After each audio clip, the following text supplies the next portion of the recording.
Si Leila ay naniwala sa Panginoon sa loob ng mahigit 20 taon, hindi nawawala sa isang pagtitipon at na nagboluntaryo sa simbahan. Naisip niya na kapag dumating ang Panginoon, tiyak na papasok siya sa kaharian ng langit.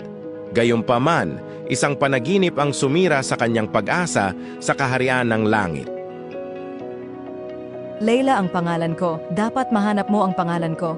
Nandito ang pangalan mo, pero sa kasamaang palad na bura na ito. Sa loob ng mahigit 20 taon, hindi ako tumigil sa pagdalo sa mga pagtitipon, hindi ako tumigil sa paghahandog, hindi ako tumigil sa paglilingkod sa simbahan. Bakit nabura ang pangalan ko? Ito ay mga panlabas lamang. Paano ang iyong puso? Madalas kang magalit sa iyong pamilya, walang pagmamahal sa iyong mga kapatid, at madalas na naiinggit sa iba. Ang iyong puso ay puno ng malisya. Madalas kang nagsisinungaling at may kaugnayan sa mundo, hindi isinasaalang-alang ito bilang isang kasalanan. Dahil sa marami mong kasalanan, hindi ka makakapasok sa kaharian ng langit. May pagkakataon pa ba ako? Sa kasamaang palad, ito ang huling paghatol.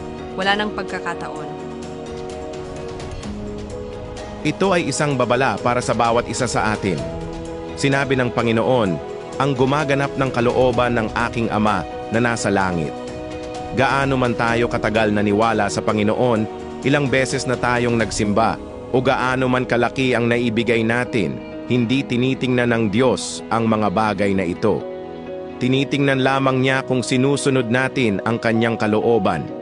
Handa ka bang maging isang taong sumusunod sa kalooban ng Diyos at papasok sa kaharian ng langit? Amen.